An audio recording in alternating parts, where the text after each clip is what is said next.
this is the intro for the lesson for Thursday, March 31st.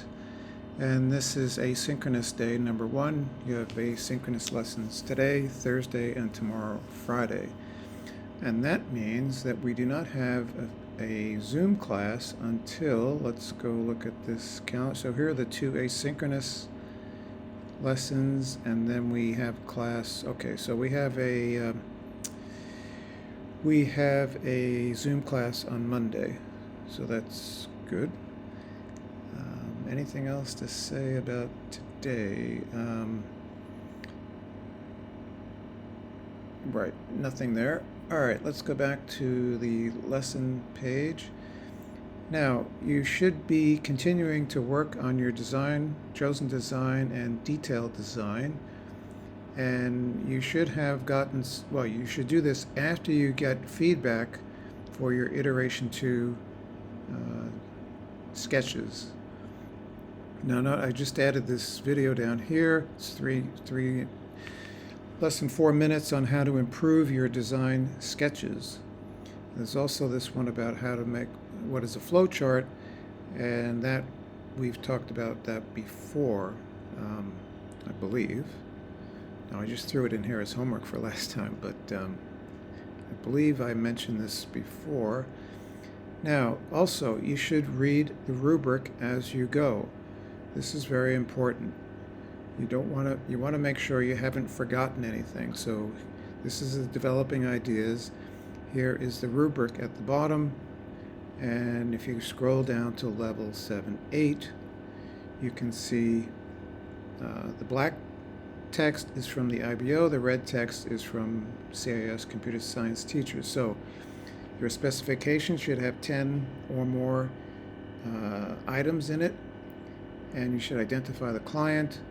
You should have 2 design iterations plus feedback from your client. You should demonstrate that the design addresses all the items in the specification, and you should include evidence of that. You can take small screenshots from your sketches. And the final design with a detailed flowchart. So let's go back to the lessons page. What else can we say here? Now, note the due date is April 7th. Now, I don't think you can see my calendar because it's not in view. April 7th is a week from today. Today being Thursday the 31st. So it's due April 7th. So that means we have face-to-face class on Monday and Wednesday, and then the due date is the day after our second Zoom session. All right, now the chosen design, we've talked about this before. I'll just mention it quickly again. This is where you should be focusing, kids, not on your labs. Make sure your design folder is ready to go, and then if you have time, you can swing back to the labs. So in here, you're going to you can put your design specification in here, and then just indicate in this column if your second iteration addresses each feature in your spec. Now notice it says how. That's where the evidence comes in. You can include a small screenshot, thumbnail screenshot of where in your flowchart you deal with each feature. Now for this column, the left one, just come back over here to the spec and take your specification items from here and put them into this table, and then compare your specification with your second sketch. Now for the detailed design, this is where you're going to create the flowchart. And complete design addresses 2 main functions: how the product will look and how it will behave. The sketches that you've done address how the product looks. The flowchart addresses how it behaves. So there's the link to the flowchart thing again. Here is an example. There are several shapes in here. These ovals are sort of terminal nodes. So we start here and we end here. The square boxes, well, there's really a fourth one that's not, another one that's not shown in here, but let's ignore that one for the moment. Diamonds are decision. So if you need to make a decision, now usually there's two arrows out of a decision, yes or no. So if is the play button pressed? Well, yes, it goes here. What if it's not pressed? Well, you could have a no that goes back to here. Same over here. Is the play button pressed? Well, what if it's not pressed?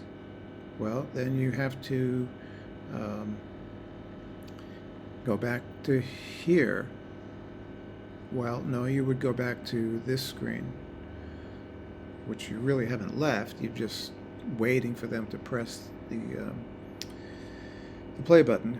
So keep that in mind. Now this example is not the best because it's only got one output arrow out of these decisions. The rectangular boxes are processes, something that gets done. Now there's lots of things you can Google this. Now I'm just going to come over here and Google simple flow chart, and you can see all kinds of examples here. Here's one that's in color. So this is nice. You can find, there are lots of tools that can help you build the flow chart. Now here is another example. Now note the diamond, there would be a question in here, and this would be if it's yes, do this process. If it's no, do this process, and then stop.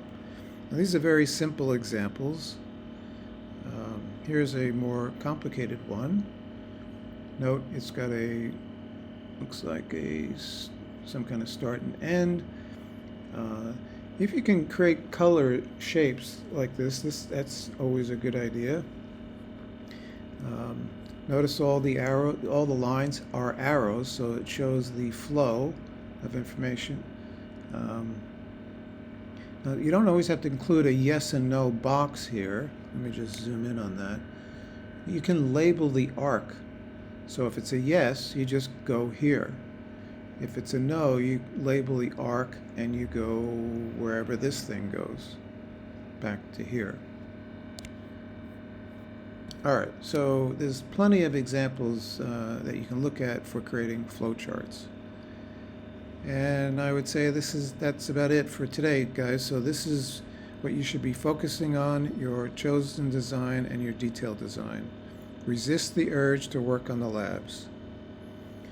Okay, well, have a good day, and I'll see you on Monday.